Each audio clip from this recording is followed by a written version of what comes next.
bonsoir à tous et ravi de vous retrouver même si on est le 31 octobre et même si j'ai oublié, c'est vrai, de déposer une citrouille sur le bord de la fenêtre du studio. C'est l'occasion de me jeter un sort si vous voulez. De toute façon, la citrouille, moi je la préfère en potage et les enfants, je les préfère bien sages, les bras croisés sur les bancs de l'école. Allez, ceci dit, difficile, c'est vrai, aujourd'hui d'échapper à cette vague américaine et mercantile d'Halloween, depuis les cours de récréation jusqu'aux caissières de certains supermarchés contraintes de se déguiser en sorcières. Comment on en est arrivé là? Comment tout ça s'est passé? Pourquoi Halloween s'est imposé finalement si facilement? On va essayer de décortiquer tout ça avec nos invités qui ont des points de vue bien différents. Vous allez le voir. Tout d'abord, Brigitte Arc. Bonsoir Brigitte. Bonsoir. On est ravis de vous accueillir. Vous êtes un petit peu spécialiste des estampes et vous tenez une galerie, s'appelle Tout Venant, je crois, à la galerie Bortier, près de la gare centrale. Israël Alonso. Bonsoir Israël. Vous venez, j'allais dire de loin, mais vous êtes vu à Bruxelles. Vous êtes mexicain, musicien, artiste, et vous essayez de relancer un petit peu les traditions du jour des morts qui ont lieu au Mexique, mais de les relancer ici un petit peu à Bruxelles. En face de vous, Jean-Marc de Pelsmacher. Bonsoir Jean-Marc. Bonsoir. Vous êtes spécialisé un petit peu du patrimoine immatériel. Vous travaillez à la Fondation Albert Marinus. Qui s'occupe de patrimoine immatériel. Voilà, en fait. Ça tombe bien. Et puis juste à vos côtés, Salvatore Mini. Bonsoir. Salvatore, vous êtes auteur, passionné par tout ce qui est un petit peu glaçant, thriller, et vous sortez ces jours-ci Anamnèse. Vous lancez également avec deux collègues, je crois, vous êtes trois, un salon, le salon de l'Iris Noir. Et ça tombe bien puisque c'est Halloween, Iris, Bruxelles, Noir. Allez, avant ça, je vous propose moi un petit apéritif, un petit avant-goût, comme on dit. Cet avant-goût, il est signé Buster Keaton et sa maison hantée qui date tout de même de 1921.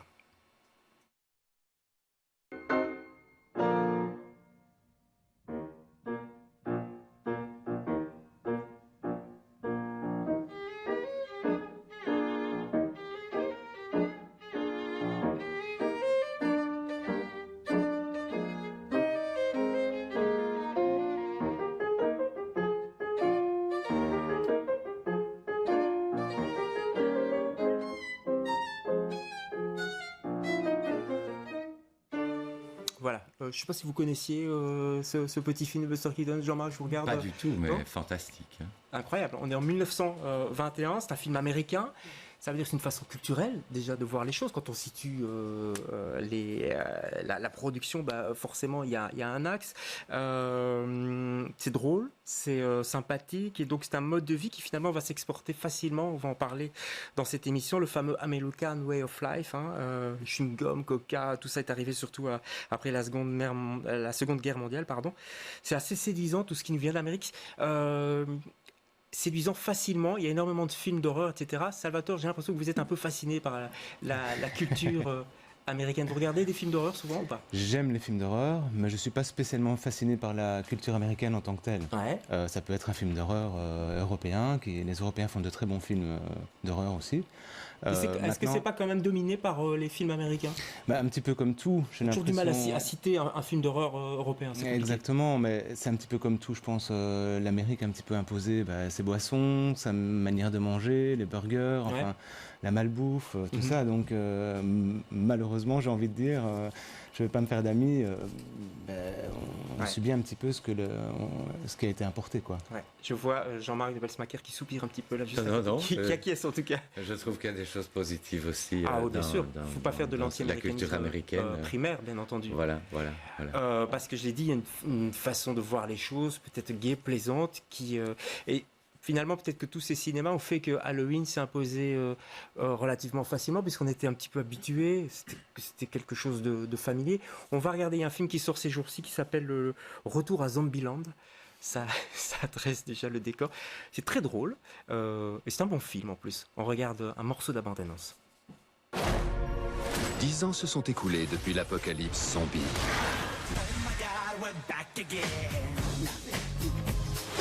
Et cette famille dysfonctionnelle. Joyeux Noël! Tu veux savoir ce que j'aimerais? Je m'en contrefous de ce que t'aimerais. A survécu en faisant preuve de discernement. Je suis ultra douée pour la survie. Allez, encore en vie, parce que les zombies se nourrissent de cervelle et qu'elle a rien dans le crâne. Et en respectant les règles. On zigouille des zombies. Maintenant? Ouais. maintenant. Par le réalisateur de Venom. On les fume! Zombies, tout ça avec beaucoup de plaisir, évidemment. Ça vous fait peur, ça, par exemple, Brigitte Arc, ce genre de film, ce genre de choses que vous regardez facilement? Je ne regarde pas facilement. Non. Mais j'ai un fils et un mari qui ne ratent pas un festival du bif, et donc j'en entends vraiment souvent parler. Ouais, oui. C'est souvent par les enfants, j'ai l'impression, que ce type de culture, mais la culture américaine arrive. Halloween est rentré facilement chez nous. Il suffit de voir ce soir, hein, vous nous regardez, peut-être que vous êtes perturbés pendant cette émission parce qu'on vient frapper au carreau pour demander des bonbons. Pourquoi c'est venu si facilement, Jean-Marc de Belsmacher? Il n'y a rien qui existait chez nous avant? Il y a plusieurs choses qui existaient, tout à fait. Hein. D'abord, chez nous, il n'y a plus de carnaval non plus. Ça, c'est déjà une explication. En tout cas à Bruxelles. Hein. Depuis, pardon? À Bruxelles. Dans les grandes villes, en fait. Hein, dans les très grandes villes. C'est-à-dire, Bruxelles, on peut dire que c'est une très grande ville par rapport aux autres, puisque ça n'arrangeait pas du tout le pouvoir en place, ni le clergé. 3 jours de fête que par-dessus tête, c'était pas vraiment le truc parfait pour une ville. Est-ce qu'il existait des fêtes des morts avant qu'Halloween s'impose? Il y avait on mettait moins il n'y avait pas spécialement de fête des morts, il y avait le jour des morts qu'on a toujours, hein, le lendemain de la Toussaint, mais religieux. On mettait moins les morts loin, on cachait moins les morts que maintenant. Maintenant, on cache vraiment les morts depuis le début du XXe siècle, plutôt, disons, 1930, juste avant la Deuxième Guerre mondiale. On faisait des photos des morts, on était proche de la mort, puisque la famille était une famille étendue et que les bébés mouraient très souvent aussi et que les gens mouraient assez vite aussi. Donc la mort était beaucoup plus familière. Depuis que la famille est devenue nucléaire, on les cache. Voilà, on cache puisque la personne qui meurt par définition est plus rare au sein ça a dû surprendre le Mexicain d'origine que vous êtes, Israël, parce qu'au Mexique c'est tout différent évidemment. Oui, enfin c'est différent qu'ici, mais en même temps il y a des similitudes parce qu'on a l'influence du catholicisme. Ah oui. Non, je veux dire, oui, des États-Unis, mais on n'a jamais accueilli pris comme propre les Halloween. Les Dia de Muertos au Mexique, c'est différent dans tous les pays, partout dans les pays, c'est grand les pays, mais je pense qu'il y a des similitudes justement avec la Belgique ou la France, parce que les Dia de Muertos c'est un produit de catholicisme et de la fête des morts précolombienne. Préhispanique. Mais pourquoi ça a mieux résisté? Pourquoi vous avez mieux résisté au Mexique qu'en Belgique où il n'y a pas vraiment eu de résistance? C'est dans les années 80 que l'Halloween est arrivé. Hein. Moi, je pense qu'au Mexique, il y a tellement de façons de vivre les Dia de Muertos. C'est un symbole, on va dire, de la nation du Mexique. C'est différent, mais c'est la chose qu'on fait partout. Au Mexique. C'est vraiment un truc d'identité nationale. Ça fait partie de la culture, ça fait ancré dans la culture. Et ça faisait partie de la culture avant l'arrivée des Espagnols. Et même avec la colonie, on l'a gardé. Ça s'est modifié avec l'influence du catholicisme et tout ça, mais on l'a gardé. Je pense que c'est vraiment un truc... Et c'était pas une façon non plus de résister au grand frère, au grand voisin qui est là? Oui, je pense. J'ai l'impression, aussi. non? Il y a quelque chose à ça. Oui. Non, aussi, tout à fait. Ça va oui. Il doit y avoir de ça, j'imagine. Hein. En tout cas, chez nous, c'est bien là. Je ne sais pas si vous avez vu les programmes des différentes fêtes d'Halloween. Donc, il y a les quartiers qui improvisent, hein, les comités de quartier qui improvisent des fêtes. Mais il y a les communes aussi qui s'en mêlent et qui subsidient même ce genre de fêtes. On va regarder tout de suite ce qui se passe à Molenbeek. Ça s'appelle Même pas peur. C'est au château du Carvelde.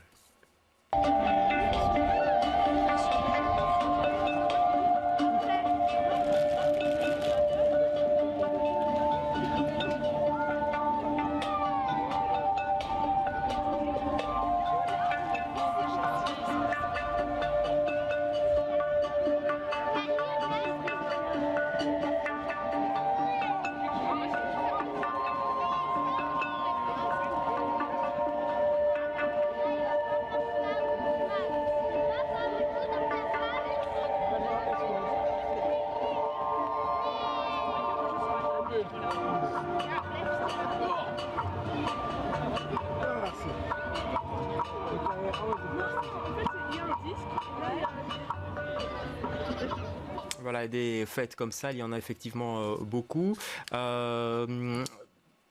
ça existait déjà depuis un certain temps. Vous travaillez au niveau des estampes et vous montez une collection, une exposition, pardon, qui débute d'ailleurs ce soir, qui s'appelle Croque la mort. Ça veut dire bien ce que ça veut dire. Ça veut dire qu'on jouait déjà, et là on le voit à travers les dessins, les estampes, on jouait déjà avec la mort bien avant Halloween, évidemment. Oui, bien sûr. Et ça s'est vraiment développé avec le début de l'imprimerie.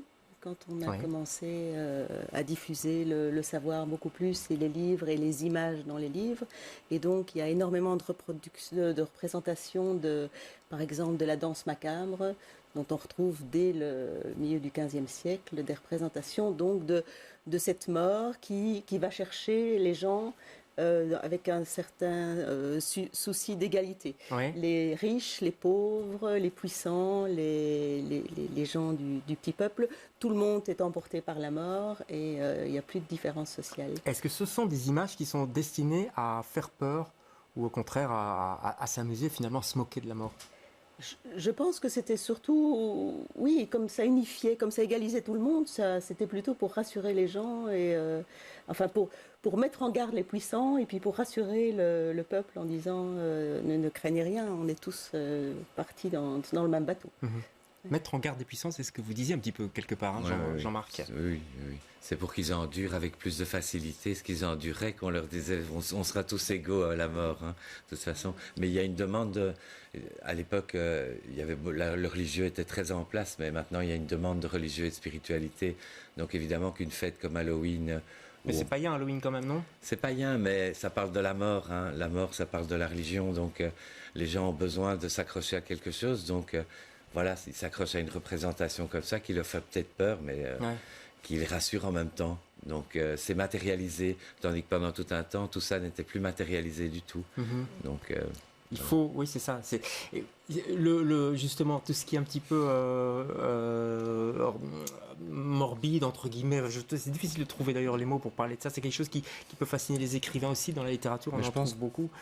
Je pense que ça fascine surtout le lecteur. Et puis l'écrivain aime bien jouer avec le lecteur, c'est sûr. Donc voilà, on aime bien faire peur à nos lecteurs. Je crois que chaque être humain est à la fois fasciné par la mort et à la fois effrayé. Et je crois que je pense qu'Halloween, c'est vraiment une manière de se moquer de la mort et de dire, nous, on est bien vivants.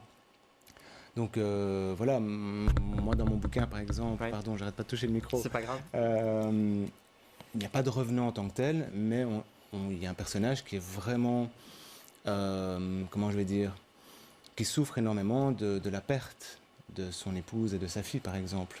C'est un personnage secondaire, mais on sent que c'est vraiment quelqu'un qui a vraiment beaucoup de mal avec la mort, justement. Qu'est-ce que ça signifie, la fête des morts et juste parce que les estampes que vous montrez dans cette exposition, est-ce qu'elles participent à cette espèce de fête des morts qu'on essaye d'installer avec Halloween ? C'est-à-dire que ce soit joyeux. On va parler du Mexique aussi, c'est joyeux également, mais est-ce que c'était joyeux chez nous ou c'était juste effectivement pour passer des messages, dénoncer quelque chose ? Il y avait des messages et puis il y avait surtout beaucoup de documents. On a dans l'exposition beaucoup de documents, de faire-part, de représentations qui prouvaient que la mort faisait partie de la vie, quelque part.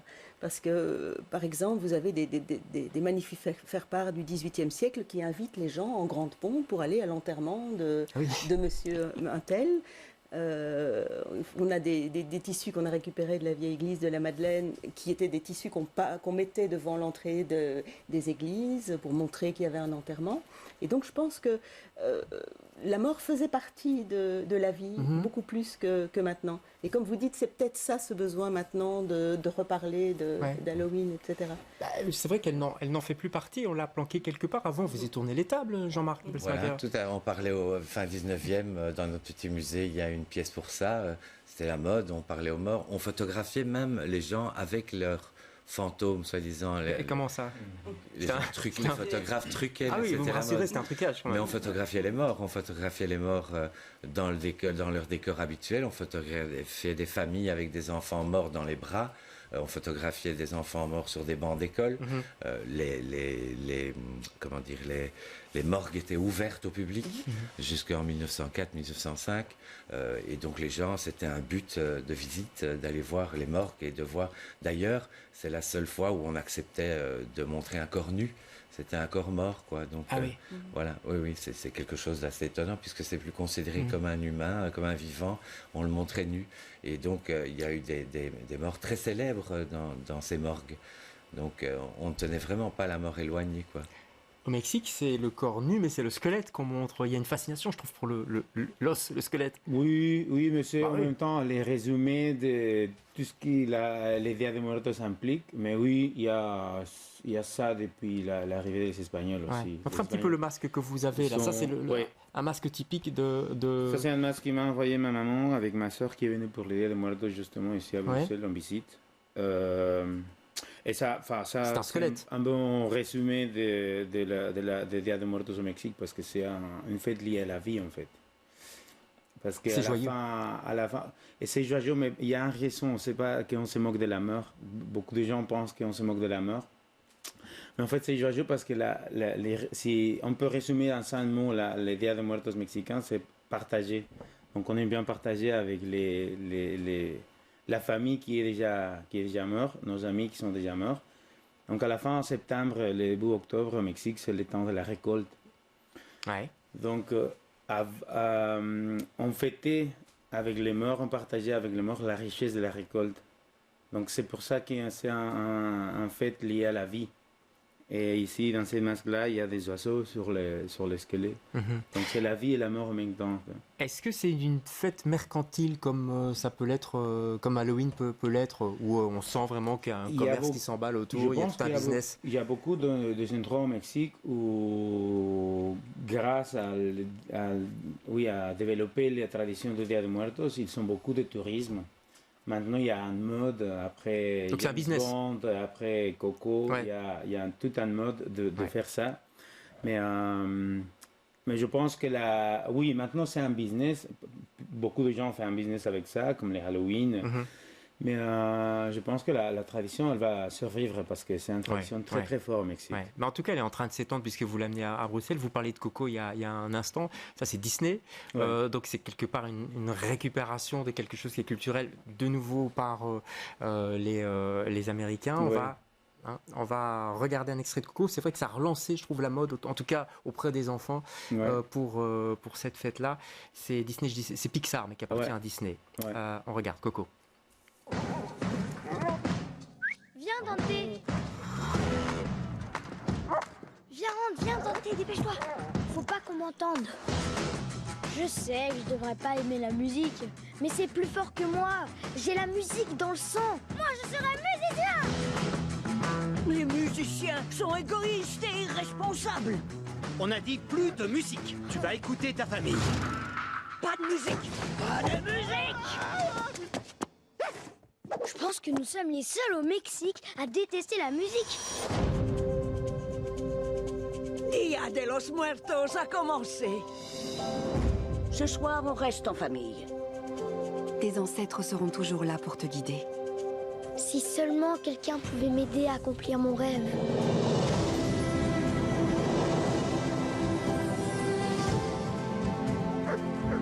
Reviens, mon chien! Tu dois rester avec moi. On ne sait pas où on est.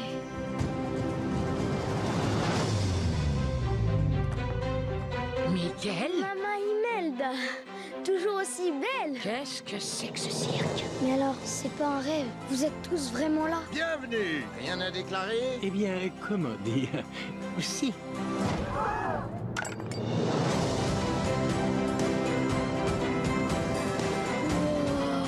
C'est l'enfant vivant.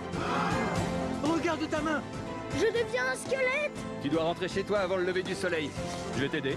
C'est vous? Ouais, c'est moi. Beau gosse, hein? Depuis que je suis née, il y a une chose qui fait que je me sens différent et je ne savais pas d'où ça venait. On ne peut pas renier sa véritable destinée. À toi maintenant de faire un choix.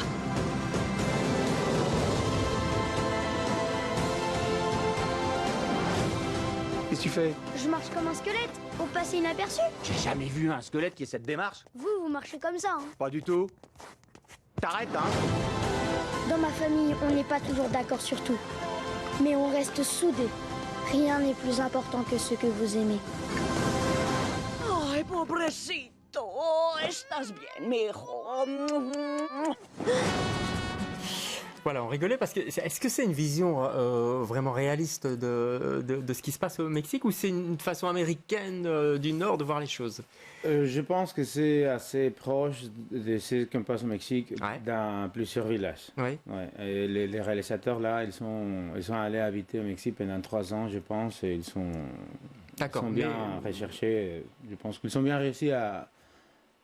Mais c'est aussi un peu chaud aussi. À show, happy end, etc. Oui. Ouais. Il y a un côté aussi Disney. Disney, donc américain, effectivement. Oui, mais il y a des éléments très proches. Ouais. Jean-Marc de Pelsmacher, pourquoi on avale si facilement ce que nous propose, nous propose en tout cas les Américains, ce fameux soft power dont on parle. Ouais. En fait, c'est assez joyeux, hein, tout ce qu'ils proposent. C'est un peu comme Dia de Muertos, on a comme idée comme ça que c'est joyeux. Alors ça n'est pas vraiment. Et la religion, chez nous, la religion était très prégnante, bien avant. Et ça n'a jamais été drôle, la mort, depuis que la religion était en place. La religion catholique, là, c'est morbide, c'est surtout le moment du jugement dernier. Donc, c'est la frousse totale. Est-ce que j'ai bien agi et tout. Donc, en plus, on perd quelqu'un. Donc, c'était pas très drôle. Puis là, une fête joyeuse arrive où tout à coup, les enfants peuvent aller en rue, même accompagnés, mais je veux dire, sonner chez les voisins. Il y a un besoin de lien aussi, hein, on dirait, puisqu'il n'y a plus ces carnavals, il n'y a plus ces choses-là. Il y a encore beaucoup de patrimoine immatériel où vous avez, par exemple, des géants qui sont à l'effigie de gens qui sont morts. Vous avez Jacques Brel, vous avez plein de gens comme ça, et on les célèbre encore. En Europe, par exemple, en Suisse, il y a des masques qui sont sculptés parfois à la mort de quelqu'un. Et qui participent à toutes les fêtes. Donc ça pourrait être, si je vous comprends bien, une réaction à ce que nous propose de nous proposer la religion, qui est parfois effectivement macabre. Jusqu'ici, je ne sais pas si vous avez un avis là-dessus, Brigitte, vous qui voyez beaucoup d'estampes, parfois aussi religieuses, j'imagine. Oui, mais ce qui reste de tous les temps, ce n'est pas ce côté religieux. Quand on prend par exemple même les estampes de Bruegel, de Bosch, c'est se moquer de la religion qu'ils faisaient en montrant tous ces monstres, ces squelettes. Donc ce qui nous reste en image et maintenant en vécu et ce qu'on a dans l'exposition, c'est plutôt le côté frondeur. Que le côté pitoyable. C'est le rôle des artistes aussi, j'ai l'impression d'être un peu frondeur.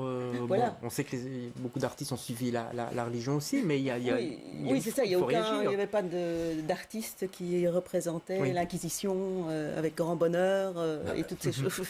Ils étaient payés par l'Église souvent. Quand on voit quelqu'un comme Goya, c'était tous des artistes qui étaient plus tard, mais qui s'opposaient justement à la religion.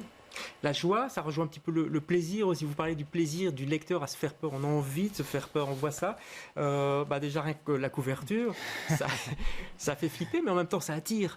Il y a quelque chose de cet ordre-là. Tout à fait. Comme je disais là tout à l'heure, il y a une vraie fascination pour tout ce qui est thriller, polar, morbide même. Ça marche très bien. Ça marche très bien. On est donc le rayon thriller et polar en librairie a augmenté de 30% en 3 ans.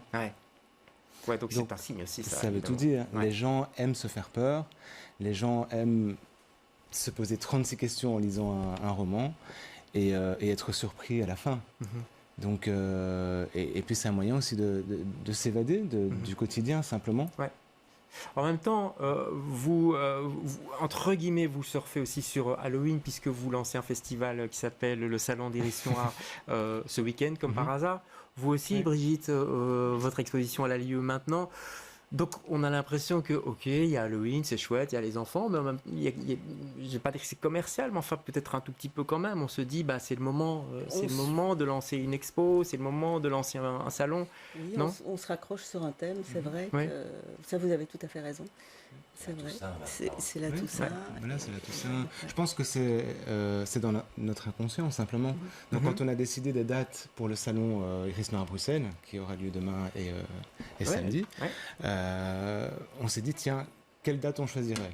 Mais naturellement, on s'est dit tiens, la Toussaint, Halloween, tout ça. Et voilà, je pense que c'est dans l'inconscient, même si moi je participe pas à ce genre de soirée Halloween où on se déguise, où on se fait peur, parce que voilà, c'est pas trop. Dernière chose, c'est la Toussaint, c'est vrai.